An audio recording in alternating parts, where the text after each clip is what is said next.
Slendy, Ego, Slendy, hey. Hit it out the park. Hit him with a strike. From the national anthem to the bottom of the night. I'm in Slendy, Ego, Slendy, Ego, Slendy, Ego, Slendy, hey. You already know what's up.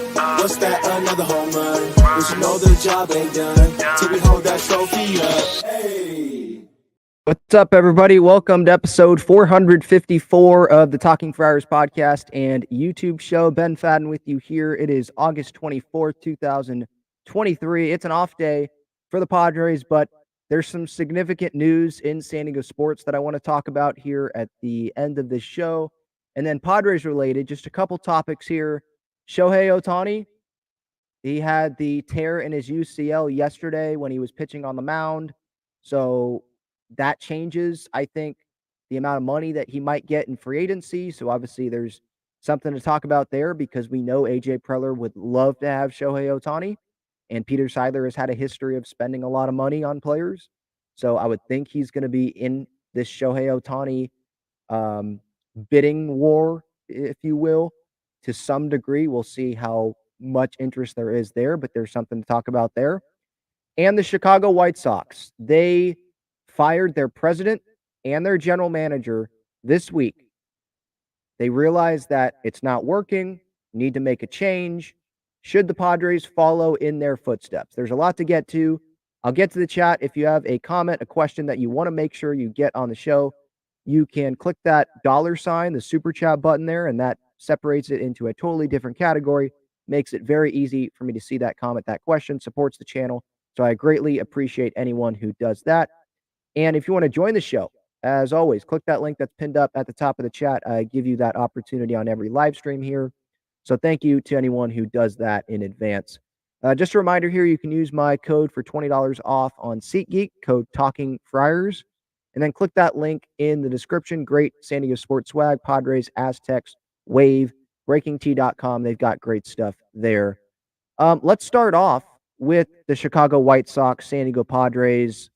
Should the Padres follow in the White Sox footsteps? The White Sox, they let go of their president, Ken Williams. They let go of their GM, Rick Hahn, earlier this week. And I think some White Sox fans were stunned by this news because they didn't think it was going to happen because Jerry Reinsdorf, like AJ Preller, is someone who believes in his employees, someone that is really loyal to their employees.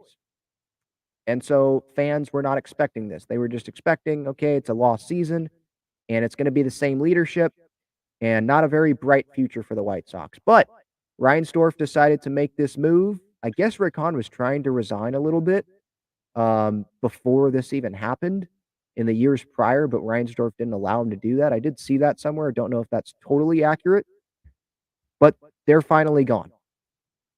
Now, should the Padres follow in the White Sox direction in who the White Sox are hiring? Like go in those footsteps, follow those footsteps? No. The White Sox, they might promote an internal candidate, Chris Getz, who's an assistant GM, hire him to be the GM, and maybe they're going to have Dayton Moore, who was relieved of his duties, I believe, with the Royals, have him come run the White Sox. And it's not like the Royals have this amazing history of being a consistent playoff contender, right? There was that little window with Hosmer and Moustakas and all that when they were, in their primes before they got paid. Lorenzo Cain, right? Wade Davis and James Shields was on that team, Johnny Cueto. But it was a small window. And then after that, they've been in a rebuild. And there hasn't been a whole lot of success from that, right? And what happened before that? Just not a lot of winning. And so the Padres should not follow in those footsteps. If the Padres decide, if Peter Seidler decides, AJ, you're done. Sorry, this is it, which I don't see happening. I would be shocked if it happened. Just because of what we've seen publicly from Peter Seidler, his love for AJ Preller, his belief in AJ Preller, I don't see it happening. But if magically it happens, because I think it's the right move if AJ and the Padres, they don't make the postseason, which I think the season's over. I don't see them making the postseason. If this move is made, no, you don't promote Josh Stein or someone like that, an assistant, to come run the team when that's an internal candidate that has helped your GM make decisions and given his input to those people that have led to not a ton of success in the organization while AJ Preller has been here. And if they're going to go hire someone else, bringing in someone like Dayton Moore, that's not what I want to see. I want someone like James Click, someone who has won a World Series recently with the Astros. And I know Jim Crane ended up not giving him the contract that Click wanted, but that felt like more of a Jim Crane issue than James Click being the problem. They won a World Series with him, right? So I want someone like James Click. I want someone that's maybe from the Tampa Bay Rays, someone from maybe the Baltimore Orioles, the Orioles right-hand man to Mike Elias. I think Sid Mejdel, I think is his name. I'm probably botching the name. I apologize if I am. Someone maybe from the Dodgers. And the Dodgers, I don't believe that they can decline that. If the Padres were to go to the Dodgers and say, I want Andrew Friedman's right-hand man, we're going to make him the GM or the president of baseball ops. They can't deny that. So I want someone like that, someone from a franchise that knows what they're doing. They're part of a winning culture, consistent postseason success, or at least consistent making the postseason, because the Padres don't even have that, right, consistently. So that's what I would do. But yeah, in terms of following the White Sox footsteps, like when you realize, okay, this isn't the guy probably, it's not working consistently, it just hasn't worked, make a change. I would seriously think about that if I was Peter Seidler and the San Diego Padres at the end of this season. Or, the season I think is already over. So if I was Peter Seidler, I would already be thinking about this. AJ, look at the comparisons between Rick Hahn with the White Sox, the GM there, and AJ Preller, obviously the GM of this Padres club.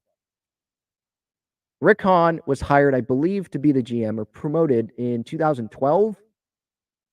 And look at the divisional finishes, and it's a little bit different. NL West is better than the AL Central. The divisional finishes, the record for these guys, the playoff appearances, it's pretty similar. Rick Hahn, 2012, had a winning record, but didn't make the postseason. 2013, no postseason, last place. Fourth place in 2014, 2015, 2016, 2017, 2018. Third place, 2019, made the postseason, but lost in the wild card in 2020. Padres, they made it past the wild card, but then they got swept by the Dodgers, obviously. 2021, make the postseason. Good season, 93 wins. Padres, they were around that last year in the regular season, and they went to the NLCS. They went farther than where the White Sox went in 2021, but both did not get to their end goal. I know that I said it was a successful season after last season because they were making steps, right? But I didn't see this coming. I don't know if I would have labeled that season a full success if I would have known, yeah, they're not going to make the postseason in 2023. 2022 is going to be the meat to the sandwich of a huge collapse and the most disappointing season in Padres history. Don't know if I would have said, oh, totally full success for 2022. And they didn't get to the World Series like that. That was, when you're in the postseason, you're on that run. That is your end goal. And there's a lot of disappointment when you can't get there, right? So 2022, we go there with the White Sox, 81-81, mediocre, no postseason appearance. And then this year, 50-77 is where they sit right now as I do this show. Fourth place in the AL Central, which is a really bad division. And it's been for a long time, right? You look at the Padres, so White Sox, 2 postseason appearances there. You look at the Padres, AJ Preller has been here a shorter period of time than Rick Hahn with the White Sox, but he has 2 postseason appearances with the Padres. And the White Sox, there's talent on that White Sox team. I don't want to make it seem like they suck, but the White Sox don't have as much talent as the Padres. They didn't have as high of expectations going into this season as the San Diego Padres did. 2015, obviously, we know, 4th place, 74-88. 2016, 68-94, last place. 2017 for the Padres, 71-91, 4th place. 33 games back is what they finished. 2018, I know this was a rebuild, but it still results. And I know Seidler's not judging Preller on this. At least that's what Kevin AC said on the Darren Smith show, I think last month, or maybe it was this month. It was a few weeks ago that he said this. But these are still the results. AJ was still the guy leading this in these seasons. So last place 2018, last place 2019, 70-92. 2020, 37-23, but it was a 60-game season, and then they got swept in the NLDS. 2021, great start, and then they end up finishing 4 games under 500. And Jace Tingler goes, he gets fired. By the way, Andy Green obviously got fired before the season even ended in 2019, I believe, right? Yeah, 2019. Tingler got hired, 2 years, gets fired after 2021. 2022, Bob Melvin comes in, and it's not like they had that impressive of a regular season. 89 wins. They made the postseason in the last weekend of the regular season, and they lost that game that got them into the postseason. It was because I believe the Brewers lost, right, against the Marlins. That's why they got in on that day. Long postseason run, it looked like things were going well, and then 2023 comes, and they're 61 and 67 right now. 6 games. 6 games under 500. 4th place, 17 games back, which that's not something that the Padres are unfamiliar with, right? They know that they're familiar with this position in the NL West in AJ Preller's tenure with the San Diego Padres. So when does Peter Seidler sit there and say, all right, what's the common theme here? Look at what the White Sox just did. I'm not saying the White Sox are the brightest organization. They're not. And Jerry Reinsdorf, I don't think he's the brightest owner in baseball. He has been someone that has hired his guy and has not really gone through an extensive interview process with some of these guys that he has hired, right? And at least AJ Preller has done that with his managers, and the Padres, it looked like they did that when they hired AJ Preller. But AJ Preller has also had a history of hiring his guys. And how has that worked out with the Padres when he has hired his guy? And you compare that to the White Sox. How has that worked out when Reinsdorf has hired his guys, right? There's things in common with the Padres and with the White Sox. So, yeah, getting back to that question, should Seidler follow in the Padres, or excuse me, should he follow in the White Sox footsteps? I think he should seriously think about it. And if I was Peter, I would. At the end of the season, I would, and maybe he's still thinking about it. And the last time he spoke to Kevin Acee, that was a little bit ago. That was in that Cincinnati series on the road when they were playing terrible, just bad stretch of baseball. And he still said AJ is excellence. And that threw up red flags, obviously, for Padres fans. And we did not like that. Now, things can change. His opinion can change from then to what has happened now. Then he probably thought there's still plenty of time for us to make the postseason. Does he still believe that now? I doubt it. And if he does, then we got to put some blame on Peter as well. Because now you're being too reliant on AJ Preller. You're allowing AJ, your relationship with AJ, to be more important than the results on the field at the big league level. You might see and like what you see in the farm system and all that, but what matters most is what is happening at the big league level. And what is happening at the big league level is unacceptable, and it can't happen again. It's happened too much. The disappointment for Padres fans it's happened too much. Can't keep happening. So, yeah, I think AJ should be gone at the end of the year if the Padres miss the postseason, which it looks like they will. And again, people that watch this show, they listen to this show, they've been listening, watching for years. Last season, I was an AJ guy. Love AJ. I respect how much he works and how hard he works. But there's flaws to AJ from reporting that we have seen, things that I have read, things that I have heard when listening to, local sports radio and, reading reports and all that. Like, there's stuff there. It's like there's flaws there. And I don't know if a change is going to make a big difference in this Padres organization, but I'm at the point where it's like, why not? Why not try making a change and having someone else come in and run it and see how it works out? Because there's still going to be enough talent on this team next year, regardless of who comes in. If Preller is gone, let's just say that happens. There's still going to be a lot of talent on this team to be a postseason contender next year. And so it's like, well, if you're allowing AJ to do this with the manager, let's see if a change and having Ryan Flaherty come be the manager, make Bob Melvin the scapegoat. Let's see Let's just see. Let's throw it up against the wall, see if it sticks. Let's see if it works out. If you're allowing AJ to do that, why not do that yourself with AJ?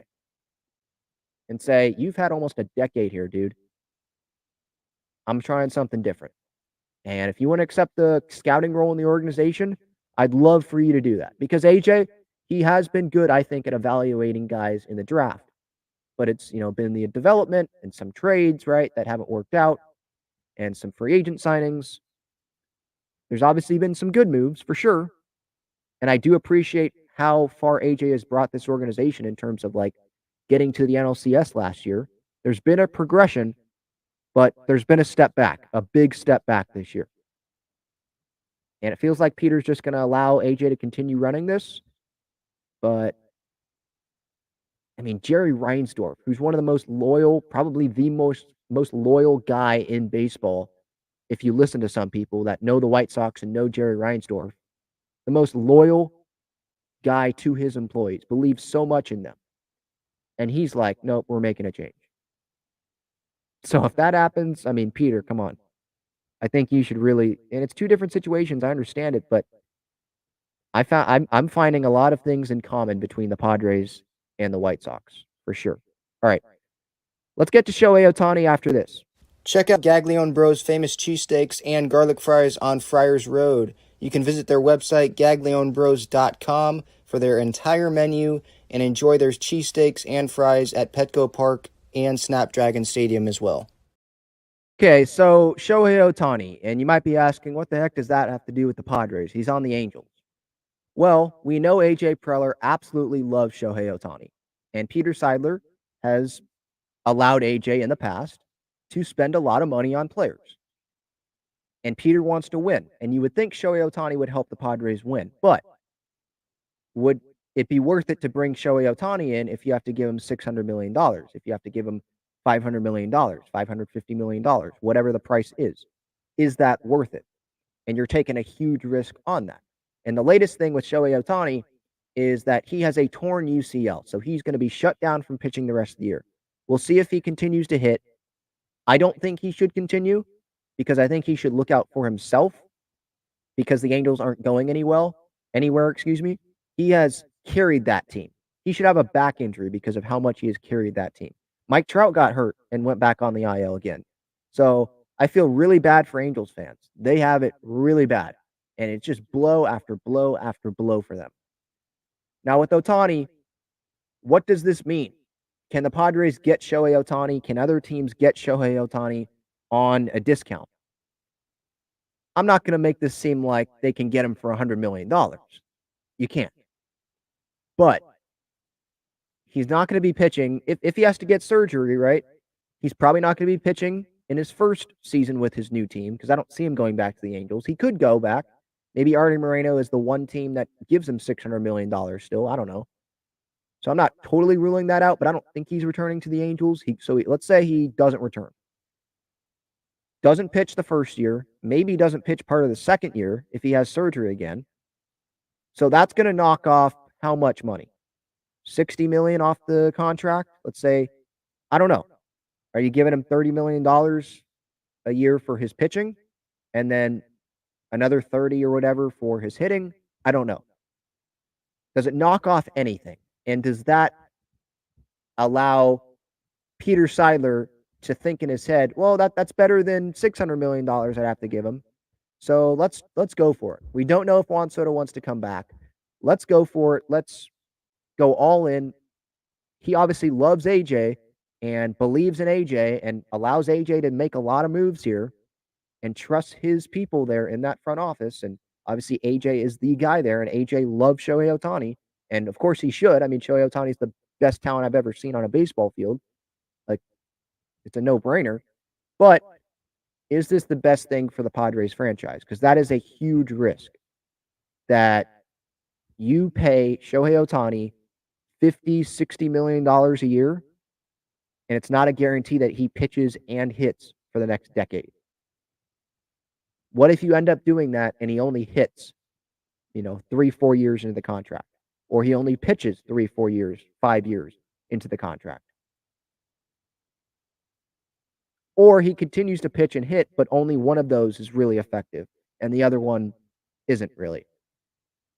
And if you're the Padres, you already have a ton of big contracts. Manny, Xander Bogaerts, Fernando Tatis Jr., you have Musgrove locked up, you have Darvish locked up, you have Jake Cronenworth locked up, Robert Suarez, obviously, for 4 more years, I think, after this year. You've got a lot of money there. Do you want to spend way more than you have on any other player on one single contract? Because they've given Manny a lot, but do you want to spend that all on one player? I get it. It's Shohei Ohtani, but do you want to do that? That's a big question for the Padres. And if they go all out for Shohei Ohtani, it's not even a guarantee that they land him. And would you rather have Juan Soto or would you rather have Shohei Ohtani with the injury risk?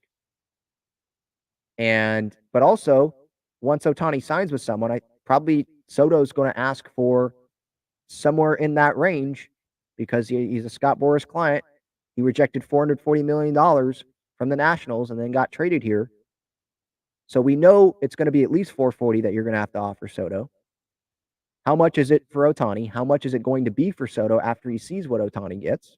And I get Ohtani's a different player than Soto, but you know these players, they look at what the last contract was and they want to up it. Kind of like regardless of position sometimes.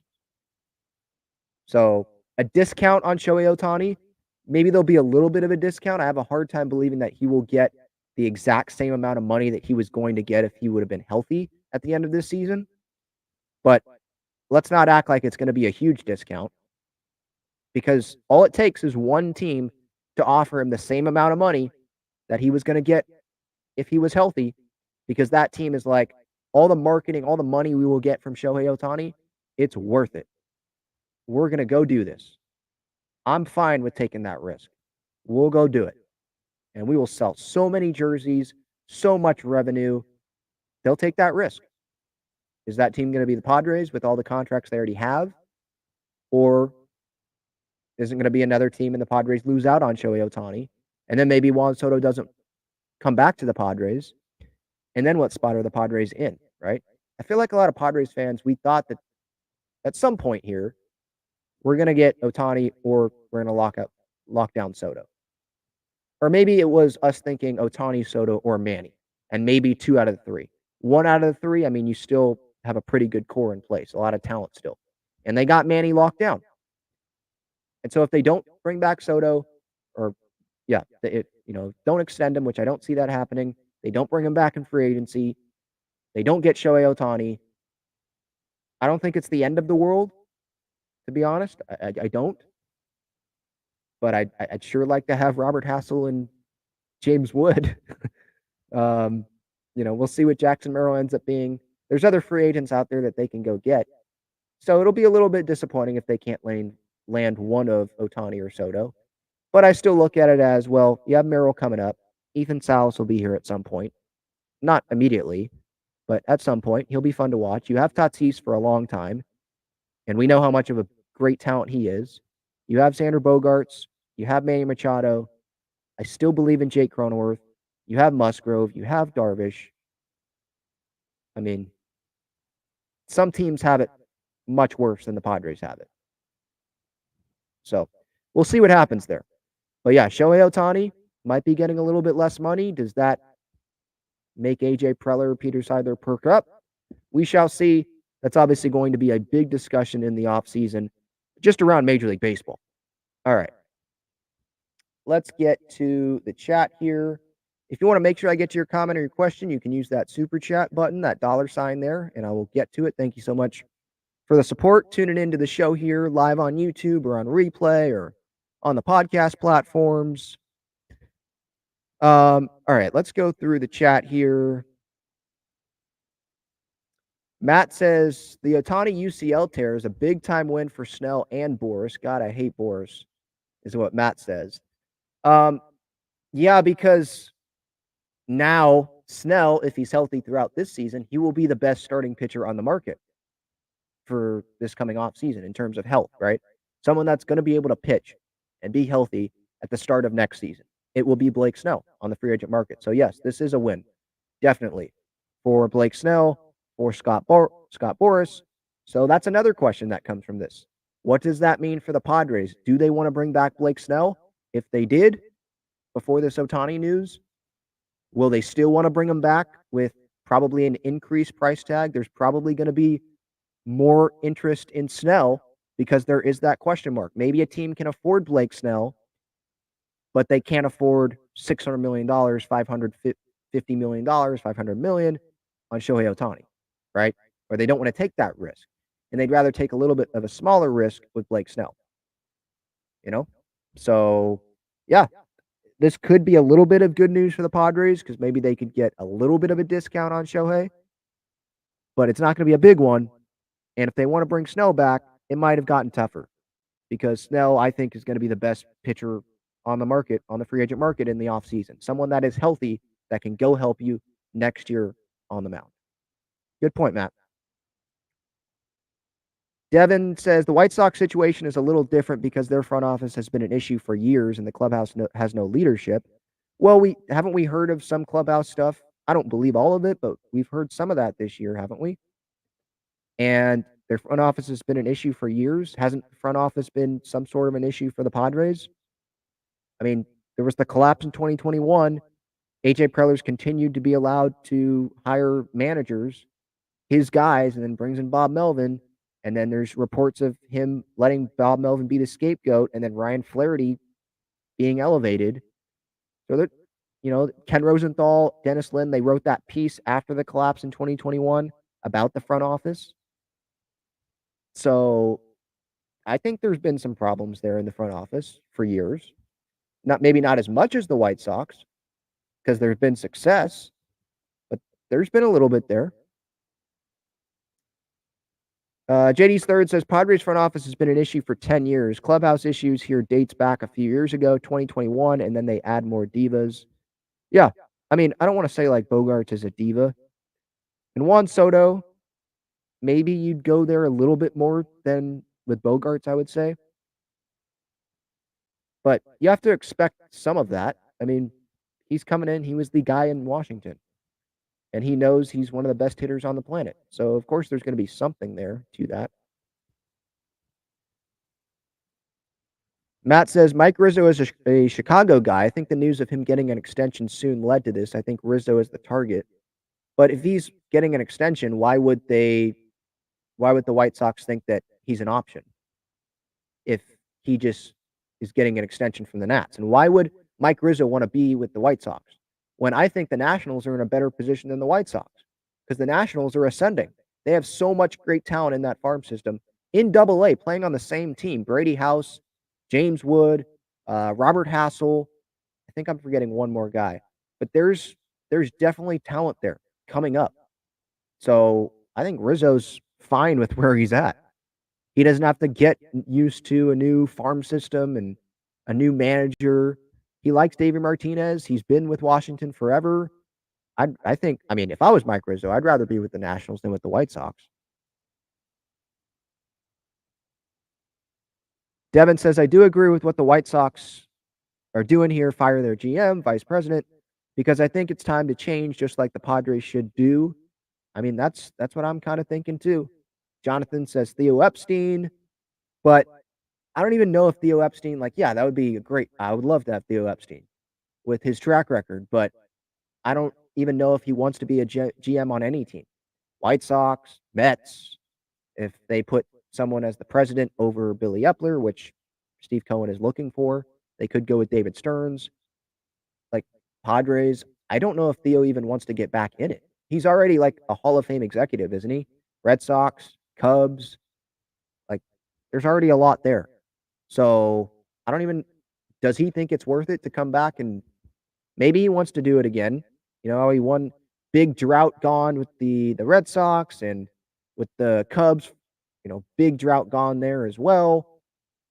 And he could have the opportunity to do something, another historic title with the Padres, first ever. Does he want to do that? Maybe he wants to attack that. And I'd love that to happen.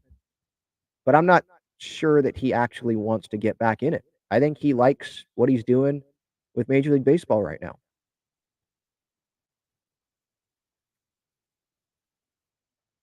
Matt says Reinsdorf would never even be known without Jordan and Phil Jackson. Maybe. I mean, when you win, it definitely helps get your name out there for sure. JD's third says AJ Preller never had a plan, a 1 year, 3 year, 5 year, or 10-year plan. He made it all up as he went along, operating like a mad scientist who is schizophrenic and bipolar. Not, to be honest, not super sure what that means, but I get it. JD's third, he's not a fan of AJ Preller. Definitely not a fan.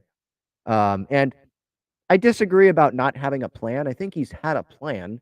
Now, 2015, right when he got here, maybe you say no, and I would agree with that. Matt Kemp and Derek Norris and Will Middlebrooks and all that. That didn't work out. But I think when he started the rebuild, he had a plan. But then things obviously changed. I think Ron Fowler not being the owner anymore and Peter Seidler being it, I think that definitely maybe changed some things for Preller. And he saw that, hey, prospects are prospects, and there's these guys that are available. And then he got star happy. He really went and tried to get as many stars as he could. And now the roster is just a bunch of guys that have come in from different organizations. And he wanted to hire his guys as manager, and that didn't work out. And he might do it again if Bob Melvin ends up being the scapegoat, which absolutely sucks. Let's see here.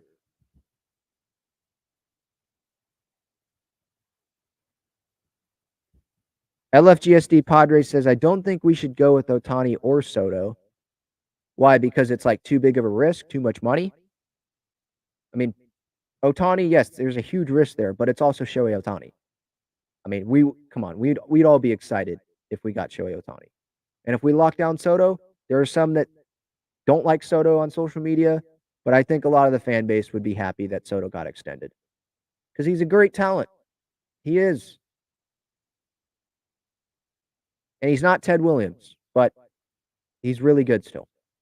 He will, the Padres not having Juan Soto, it will be harder to win games if they don't have Juan Soto on their team. Devin says, here's a super chat real quick. I'll get back to that, Devin.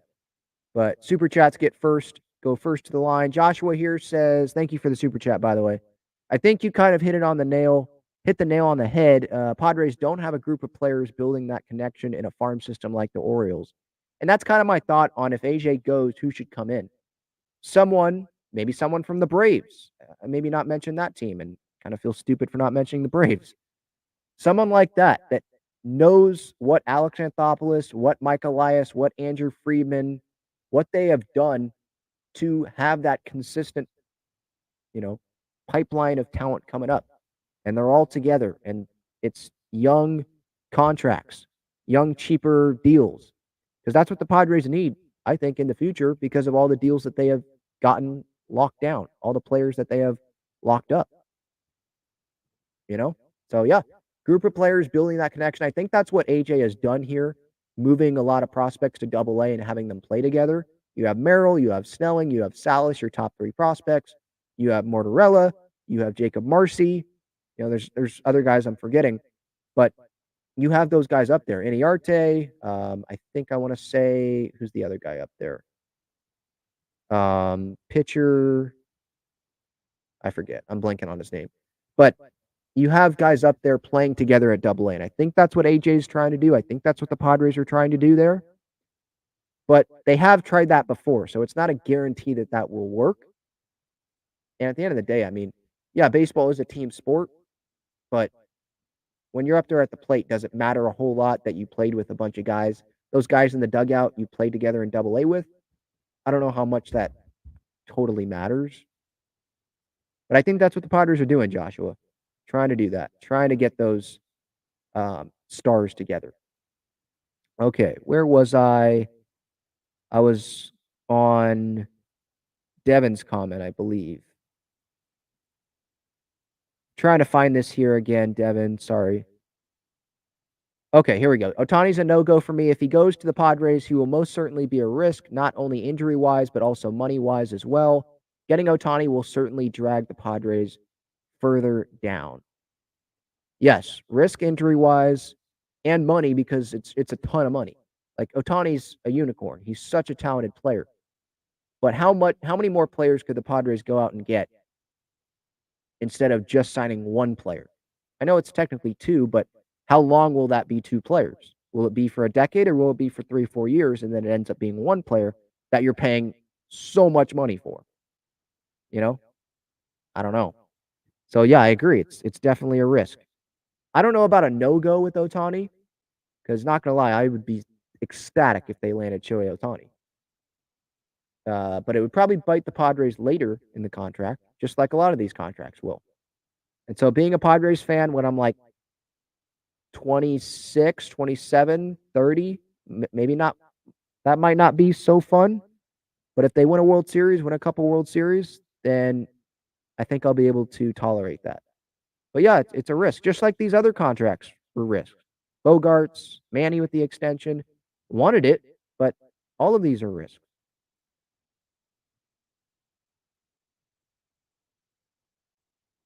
Continuing to go through the chat here.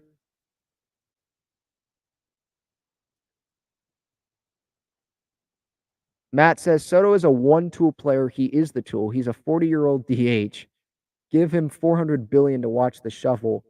Look, Matt, defense, yeah, it's not his strong suit. So those that want to bash his defense, understandable.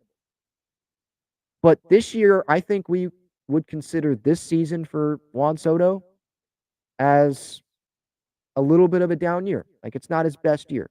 3.8 WAR, like, that's not great. He's hitting under 260. But still, look at the numbers. This is like a down year probably for Soto. 881 OPS, a 147 OPS plus, 47% above league average. He's getting on base 40% of the time almost. I mean, and again, that's like a down year.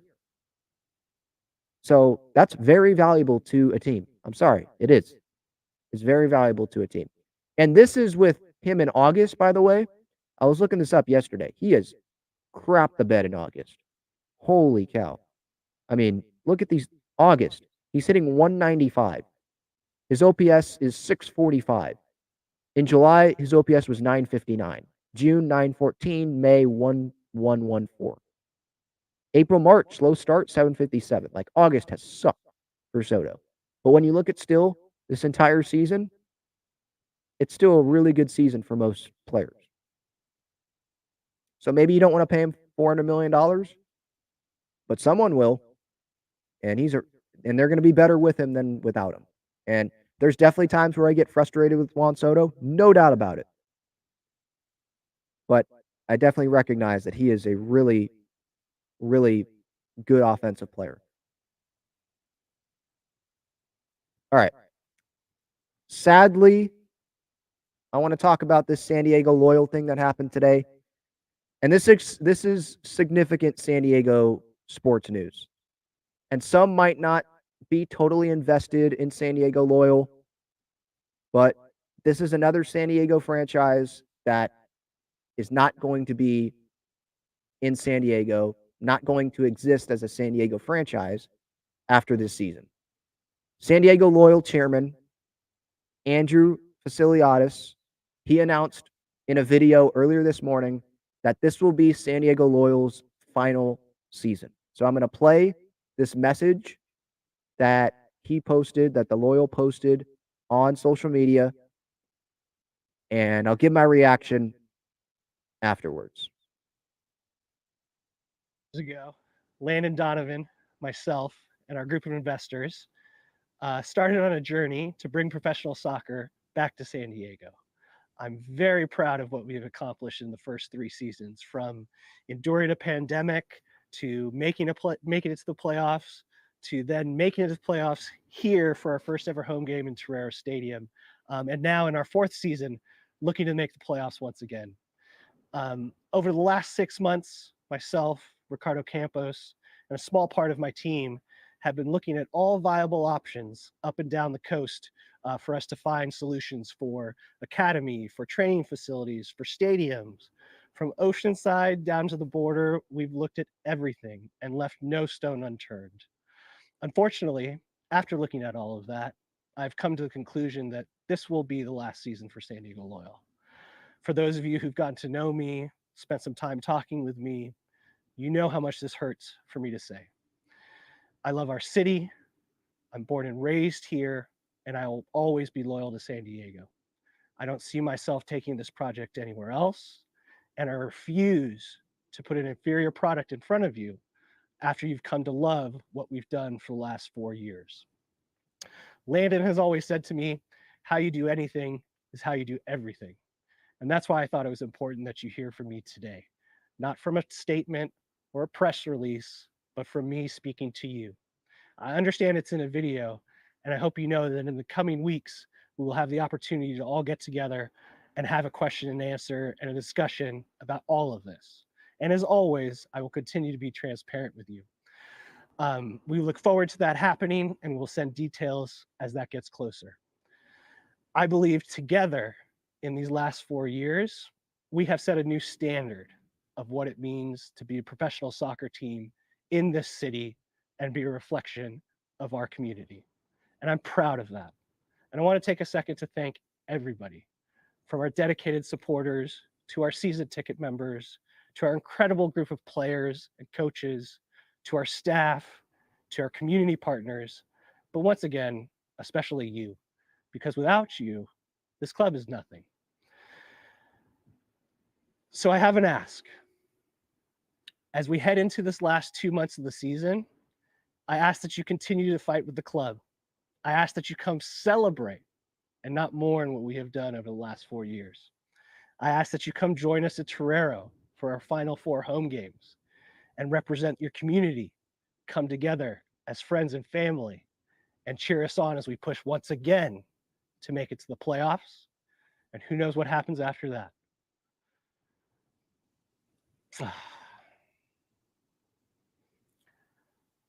Like I said, this is really difficult.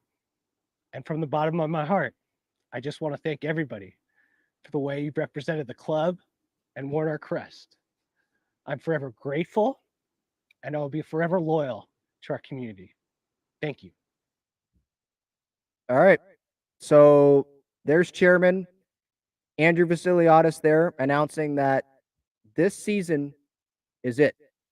This will be San Diego Loyal's final season. And so for those that are watching this, those that are listening to this, as he said, please go support them. Go to Torero Stadium, support this team. If you're not going to go, watch their matches. This is a sad day. And I'm not someone that followed San Diego Loyal ever since they started. In fact, I really started following them really like this season. And through that time, though, I have definitely grown in more of an interest in the club. And I think they have done things right for the city of San Diego. Right from the get-go, reading the background and things that happened right when they came in as San Diego Loyal, they made the community feel like they are actually a real part of the club.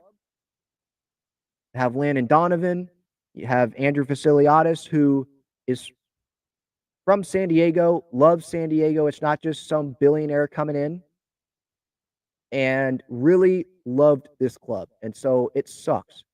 I'm not someone that works for San Diego Loyal, but I know people that do. And it just has to be heartbreaking for them because the players now have to find somewhere else to go. The front office has to find somewhere else to go.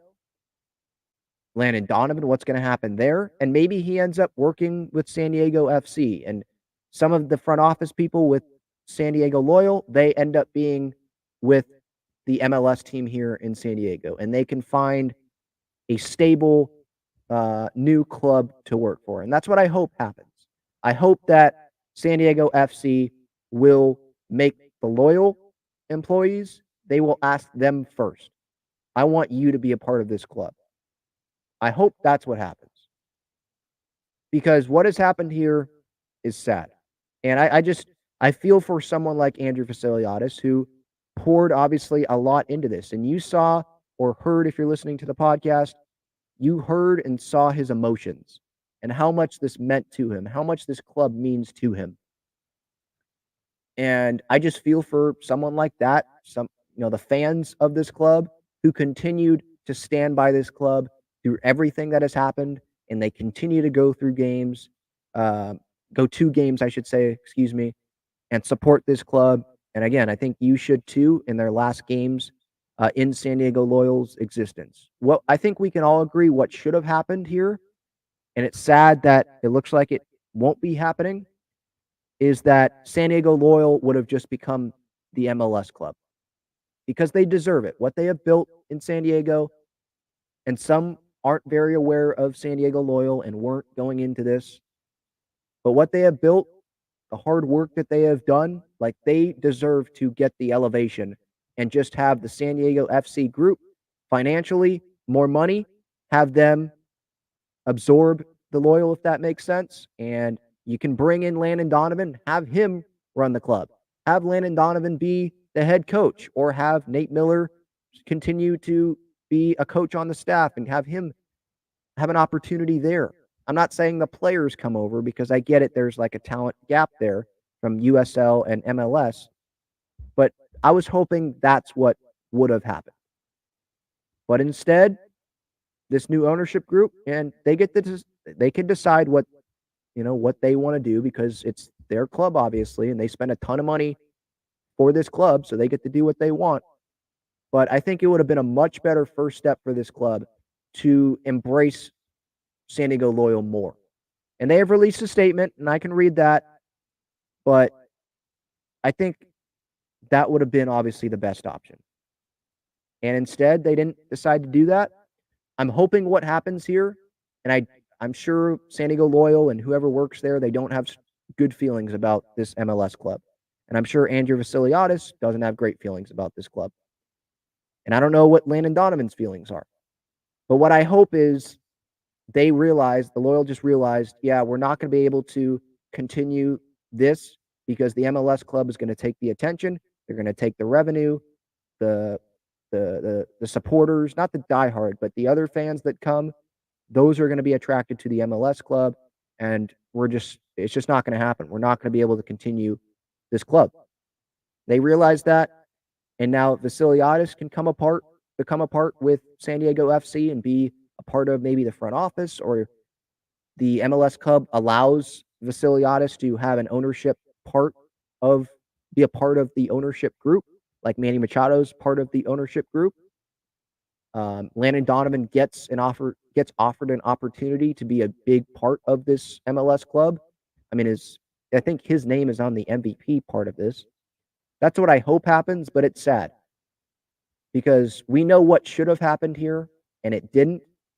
And what will I do going forward? It's weird because I obviously support San Diego Loyal, and I get those that think that you shouldn't support San Diego's MLS team because they have pretty much run San Diego Loyal into the ground, like saying, screw you, we know that you're here, but we're coming in and we are going to make you fall apart, make you not continue to run your team, right? Last season for Loyal.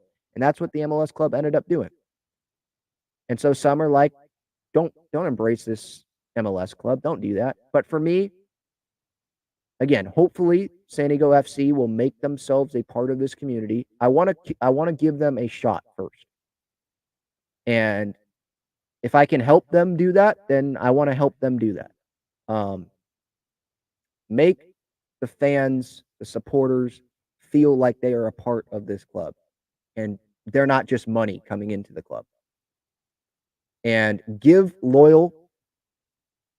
those employees, those people that spent so much time helping that club, give them opportunities to help your club. Because you're the reason why San Diego Loyal is not going to be a club after this season. So hopefully the right decisions are made there. But it has to be heartbreaking. I felt so sad when I saw that this morning. And I thought it was going to happen at some point, but it felt like they were going to continue to play soccer for at least next season because no MLS team is coming for 2024. It's going to be in 2025. So there's still a while here. I thought maybe next season they'd continue to go, but it's just not going to happen, and it sucks. San Diego FC released a statement. We commend the entire San Diego Loyal organization, its founder, Andrew Vasiliadis, and Landon Donovan for their dedication to support soccer in San Diego and contributions to grow the game throughout the region. We greatly admire the good work that the Loyal has done in this community and their passionate fans, including the fervent Chavos de Loyal and the locals supporter groups.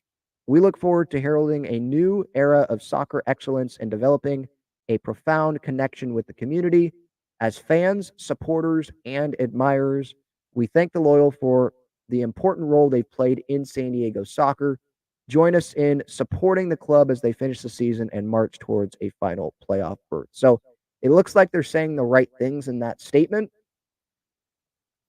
but I think that they could have had a much better start off to this MLS club here, and that would have been including the Loyal and, like, literally having the Loyal be part of the MLS club, like having the, and I get, again, the billionaire, Egyptian billionaire, Mohammed Mansour, and the Saquon group, like, they can do whatever they want because they spent a ton of money for this team and all that, the expansion fee and all that, and renovations that are going to happen to Snapdragon. I get it.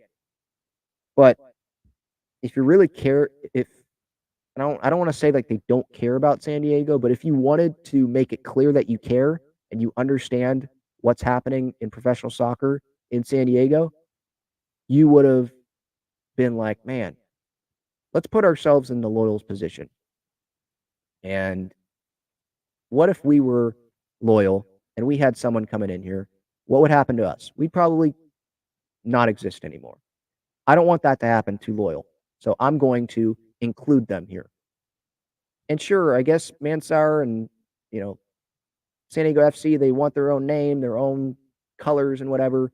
So I can't understand that, but hopefully they include those that work for San Diego Loyal in this and don't just be like, well, it's okay. We can just disregard them and we'll still be successful. I hope they don't do that. But yeah, disappointing news. And I feel for anyone who was attached and emotionally involved with San Diego Loyal. A sad day for sure. Okay, let's see what some are thinking in the chat here. If there's any more that I want to talk about here.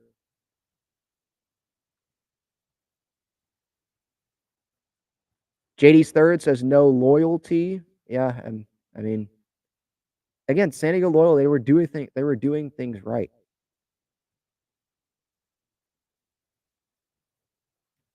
Devin says the upcoming FC club should be named the Loyal.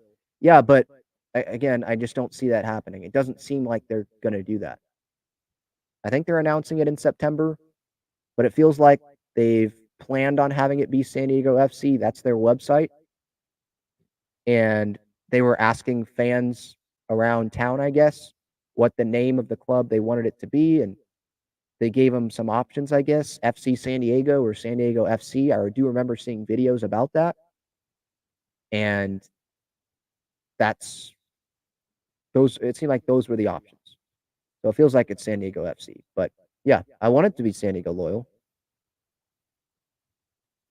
But it just doesn't seem like that's going to happen. And with this new MLS club,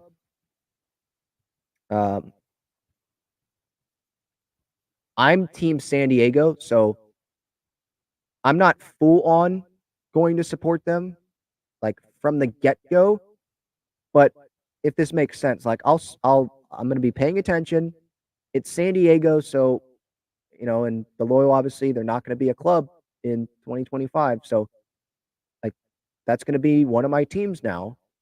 But if they don't go about things correctly, then there's other clubs out there. I am fully invested in San Diego Wave. They are my number one soccer club, no doubt about it. And they will continue to be. So I already have something there. And so I just hope that they do things right. because there are plenty of fans that will just say, I can go root for another team. I could go spend all my money with San Diego Wave. I could just go invest my time watching Premier League or whatever some fans do, and just not support you. Because I feel like that's where some fans are right now with this. And it sucks to see. It could have been avoided, right? It could have been avoided. All right, I think that's going to do it. Talking Friars episode 454. Again, anyone new to the show and you're like, why are you talking about soccer? Months ago, I started implementing other San Diego sports, talking about other San Diego sports at the end of shows. It's going to be a Padres show always. That's the main topic, obviously. But I don't have like my own sports talk radio show on San Diego Sports 760 or 97.3 The Fan. So this is like my show, and I'm passionate about other San Diego sports, and I think other San Diego sports should be talked about more. So I'm going to do that here. If you don't like it, I guess you could just exit when I start talking about that, and you can get your Padres content still from me. But that's just how I'm going to do it. And if you like it, that's great. If you don't, well, hopefully you continue to like my Padres content. All right. Thank you so much, everyone, for the support. I really do appreciate it. Underdog Fantasy, my pregame pick, will be back, obviously, tomorrow, as I do always on my pregame thoughts. An off-day episode of Talking Friars. That is it. A lot was covered today. Again, thank you so much for the time, and I'll talk to y'all later.